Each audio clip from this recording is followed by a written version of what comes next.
thank you for tuning in to Fired Up. I'm Bob Irwin, your host for the show.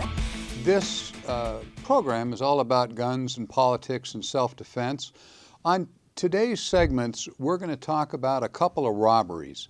One that went very well for the good guy's side, and one that went really poorly for the good guy's side. And the difference between the two will be kind of obvious to you as we get through it.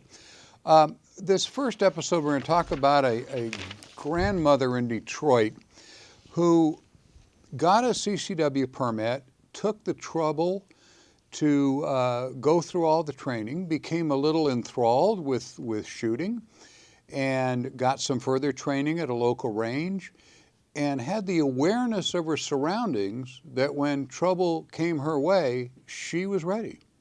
Yeah, not only was she prepared by getting the firearm, getting the CCW permit, but she had the situational awareness to know when the proper time to pull out her firearm when she felt threatened, which is the most important part. I mean, you can have the gun, but if you don't know when to use it or when to pull it out, that just having the gun isn't enough. So she had the presence of mind and the awareness of imminent threat to pull it out. So when the would-be robbers approached her, she was already aware of their presence.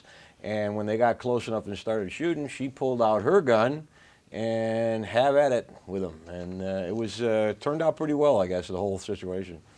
Well, it depends on, I mean, in essence, she was shot several times. She was shot in the side and also in the hand.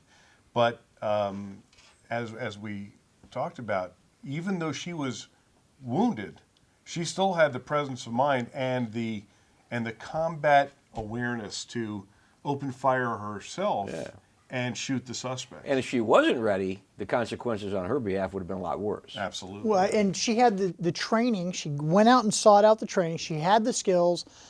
We can't emphasize enough. She had the will to do what was necessary at the time. She could have frozen up. Right. She didn't. She was shot. She was wounded. She returned fire with her own .45 caliber handgun and hit both of her attackers multiple times. Yeah, I mean, it's nice, so nice to see a case where the victim did everything that we advocate on this show. She got the proper training, had her gun, had practiced with it, was looking around and saw the potential trouble. The only possible thing that we could falter on at all was not firing before they did. She hesitated just a hair. They shot her hit her 4 times. And she still had the intestinal fortitude, instead of falling down and crying, did the, well, you sons of bitches, and shot them back. And you know what? There's a warrior. I mean, that woman was a warrior. She, even though she was injured, she was wounded, she was also mad as hell and took care of business. Now, in her neighborhood, perhaps she saw this happening and knew what was coming. Maybe it was a complete and total shock to her, but we can always look back with hindsight and say she should have shot sooner. And I bet she would say the same thing now, knowing what came out of this. The fact that most people wouldn't even be aware these guys were sneaking up on the car and take the effort. In fact, I think she took the firearm from where it was stored or carried and put it into her hand to be ready in case something happened. That's the first step to being ready. I cannot stress enough. If you're surprised, you're always a half a step behind anyway. And what really went wrong here, instead of them saying, give me your money, they just started firing, which I think would happen to any of us. But I'm just amazed at her fortitude. Obviously, one of the armed guys, they saw the gun because they said, don't pull it. And that's, at that point, maybe she was a little bit, when she pulled it initially in her situational awareness, that's when they spotted it. And of course, like I said before, if she didn't do what she did, we'd probably be talking. We have a dead victim here. I'll bet that when they saw her with the weapon, that they didn't think that she had the guts to do what she was going to do, and that they were going to intimidate her and use the fear factor to get her to comply. Yeah. Well, I think she fooled them a little bit. And those guys there, sometimes the mere presence of a firearm would be enough for them to back off. And obviously it was a two determined forces here. Well, we've talked about this before. There are people out there that will go on a moment's notice, and they're the really dangerous ones. They're not the ones who are going to run away. That's why just showing them the firearm or just doing something aggressive towards them won't always work out, because they were willing to shoot to accomplish their goal. Fortunately, they got caught because with the holes in them, they decided they needed medical assistance, and like a lot of people in this situation, they got picked up trying to get treated for their .45 caliber holes, which, you know, works out great. So it says in here that she has 2 handguns, she carries a .45 on a regular basis, and her siblings jokingly refer to her as Rambo. Although I feel like we have missed an opportunity here to actually call her Grambo. Like, how did no one come up with that yet? She's a grandmother of 4, and kudos to her for protecting herself and her family.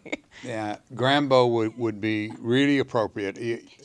When you pull your gun on the bad guys, 95% of the time they ran away. Yeah. And when they didn't do that, of course, it was a surprise to her that they just started shooting. And her recovery and re-engaging them is applaudable. And Paris, you have our hearts are with you. Have a great life. You earned it. We'll be right back. Our panel discussion will continue right after this.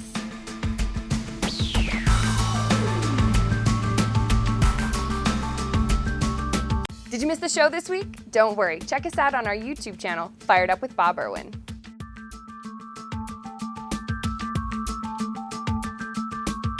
Hi, it's Emily, and I'm coming to you from the Shotgun Wedding Chapel here at the Gun Store in Las Vegas, where you can book your shotgun wedding ceremony, vow renewal, or commitment ceremony. You're watching Fired Up with Bob Irwin.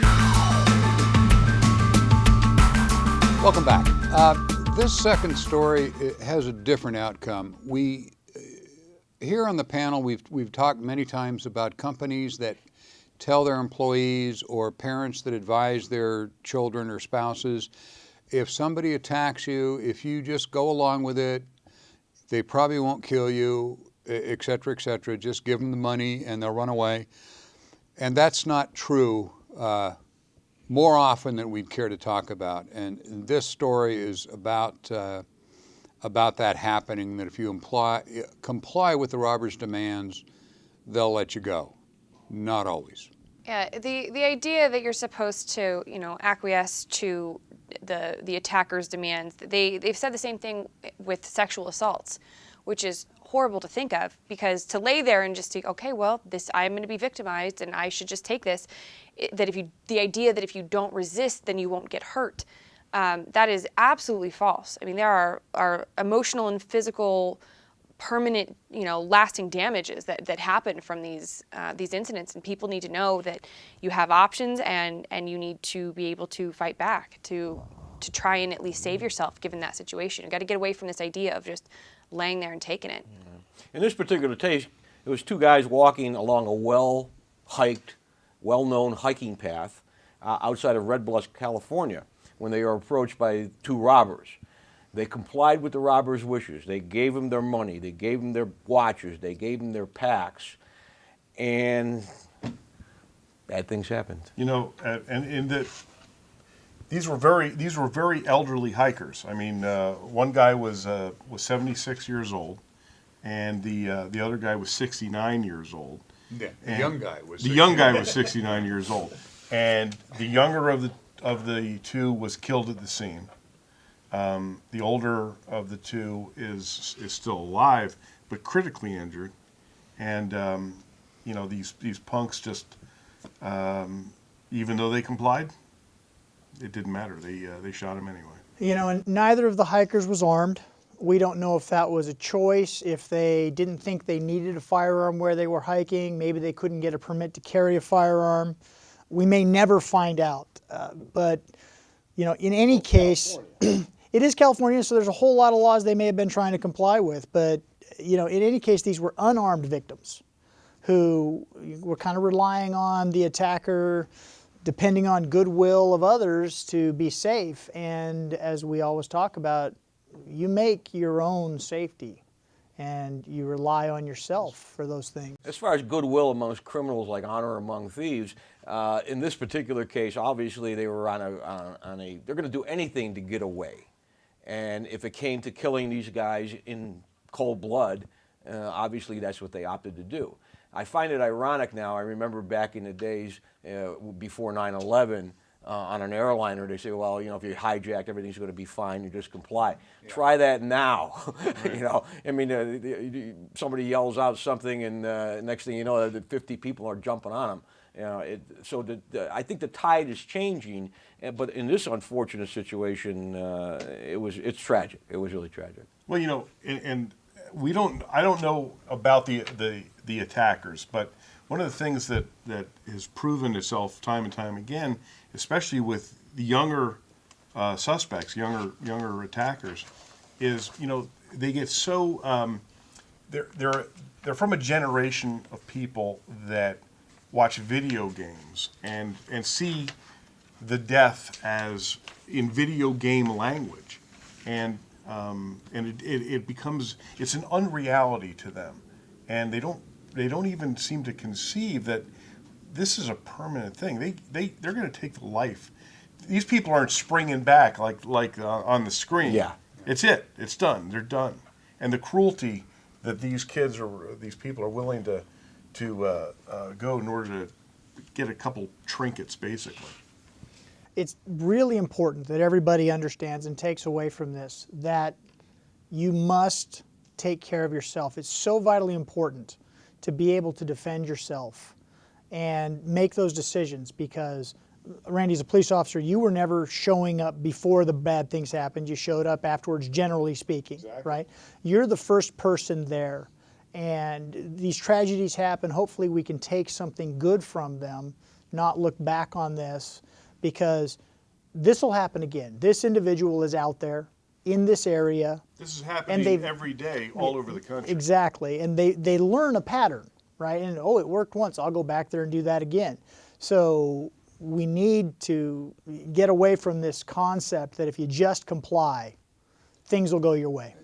Exactly, and here we have, like I say, we don't know why these two gentlemen were not carrying guns. There may be a lot of reasons, but had they been Paris from the previous story, the same thing would have happened. They unexpectedly, the guy decides to shoot him instead of just running away with their money. They would have had the ability to fire back, and you don't have to shoot first, but you've got to have the ability in case these creeps turn out to be morons that go, well, I know we don't want to get caught for the robbery, so we'll get caught for murders instead.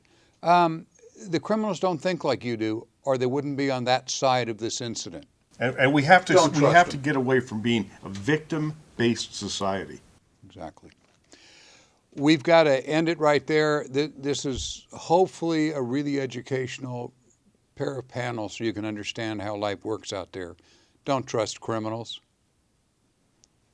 We'll be here next week. Thanks for watching.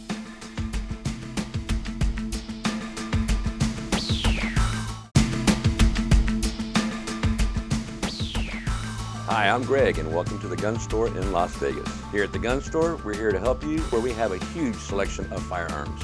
When you're in Las Vegas, stop by and see us. Guns, politics, and self-defense. That's Fired Up with Bob Irwin. This is a Taser C2 model that we actually carry right here at the Gun Store. This is available for $399.95 on our retail, and it's a nice alternative to carrying a firearm, because sometimes you go places where firearms are not allowed, but you still want to have something for self-defense. This is a Taser and a stun gun. A lot of people don't know that there is a difference between those two, and they use those terms interchangeably. This actually is a demo model I'll show you. But the actual unit that comes out of here is the Taser portion, and this is what shoots the barbs out. And this is the stun gun portion, which is for kind of close combat, close encounters, too close for my comfort, and it makes a terrible sound, but it is very effective. The benefits of this is that it is obviously a non-lethal option. It has 50,000 volts. There's a lot of power associated with this, and it can drop a 2,000-pound bull in less than a second. This will drop your assailant, no questions asked. If he's hopped up on drugs, doesn't matter, he is going down. This will knock them out of commission, and it will give you 30 seconds to get away. So what it does is this unit actually discharges the barbs, it goes into the attacker, and you can actually drop the unit and run away to get to safety. Taser International ensures this, so that if you use this in self-defense, you drop it, you throw it away, and you get to safety, you give them a copy of the police report, and they will replace the unit completely free of charge with that police report. The taser is a CEW, which is a conducted electrical weapon with neuromuscular incapacitation. It actually disables the T waves in your brain. So there is no substance, no alcohol, no crazed maniac that is going to be strong enough to be able to withstand this. So it's a wonderful alternative for your personal carry when you're not allowed to have a firearm. Another product that we carry here at the gun store is the Saber Red Home Defense Spray. Now, obviously, this is not for your personal carry or your giant purse. This is going to be something that actually comes with a wall mount, and you can mount this anywhere in your home, next to your doors. You can have multiple areas in the house where you keep them and keep them readily available, and also out of the reach of children, which is super, super important. Kids are mischievous, they get into stuff. This is something that you can keep high enough away with the bracket that it comes with that they won't be able to mess with it. This is going to project up to 25 feet. So you are going to create some serious distance between you and whatever is trying to come at you. It's going to create an entire wall around wherever the entrance is, and it's going to definitely keep them at arm's length. It's a heavy fog delivery, so this actually has greater respiratory effect and coverage area. Because of that release, it's going to get into their eyes, their nasal cavities, their mouths, their throats, and it's going to incapacitate them. It's available at the gun store for about $35, and you buy a couple, throw them up on your walls, and it's another element to protecting you and your family. Another product that we carry here at the gun store is the Saber Red pepper spray. Now, this is a model that actually has a detachable keychain. You can carry this right on your keys, connect it to your purse. For the gentlemen, we do have it available in colors that are not pink. But this is actually a great way to have a method of self-defense always readily available. You just flip that tab to where it's face out and you can see that the hole is exposed, and you push down. This is going to deliver a stream into your assailant.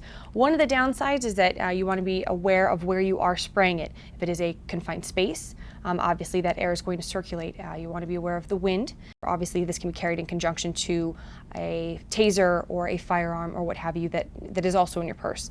But this is a really easy way, just attaches right to your keychain, and we carry it here in the gun store for $9.95.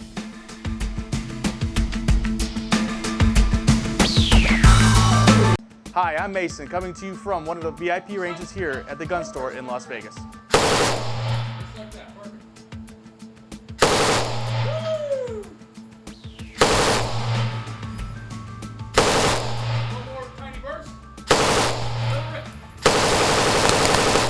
And you're watching Fired Up with Bob Irwin. Hi, this is Tony with the gun store in Las Vegas. Thanks for watching Fired Up with Bob. Tonight's historical demonstration we're going to do is the Finnish KP-31 Suomi submachine gun.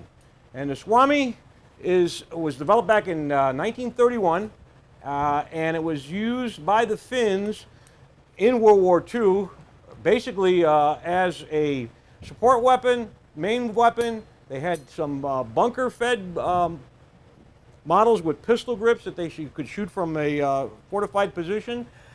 Very, very high rate of fire. This is a 9mm submachine gun. However, it weighs about over 10 pounds, about 10.5 pounds. And with a drum magazine, with several drum magazines, you had to be a pretty big guy to be lugging this thing around. It's way overbuilt for a 9mm. Very heavy steel, heavy wood. It is built very, very precisely. A lot of machine parts inside here. Had a quick detachable barrel.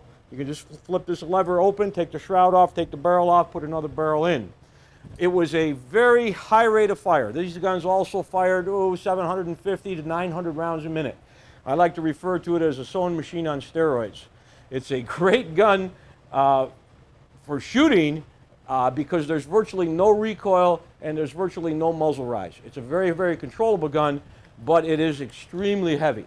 All right. These guns came with a stick magazine that held 36 rounds, and these were better than the drum magazines. Like the PPSH, the Russians actually copied this drum from the Finns when they built their PPSH 41 series, the Papashaw. And this flipped open like this, and you can see the rounds all held in there by tension. The drum is not completely loaded. It would be all the way full to here. But it's a very, very high rate of fire. I couldn't imagine walking around with 5 of these drums and this heavy gun in the middle of a snowstorm. But them Finns were hardcore guys, and in the Winter War, they killed a lot of Russians with this gun. Again, for like most submachine guns, this gun fires from open bolt, so we'll pull the bolt back, cocking lever's back here. It is a select fire weapon. It has a safety and a semi and full auto switch right here. This here is to keep your hand from pushing forward on the mag release to drop the magazine out, so there's a little feature there. We're going to insert the magazine, we're going to do a couple short bursts, and then we're going to cut loose with it. It just snaps right in. Again, fires from an open bolt, and we're ready to go.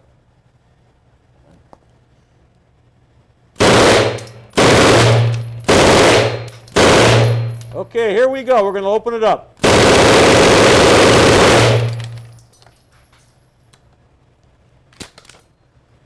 As you can see, it's a very, very controllable gun. There's very little muzzle rise. Very pleasant gun to shoot. I just wouldn't want to carry it around too often. Thanks for watching Fired Up with Bob Irwin, coming to you from the Gun Store in Las Vegas. We'll see you next week. Check us out online at our webpage, firedupwithboberwin.com.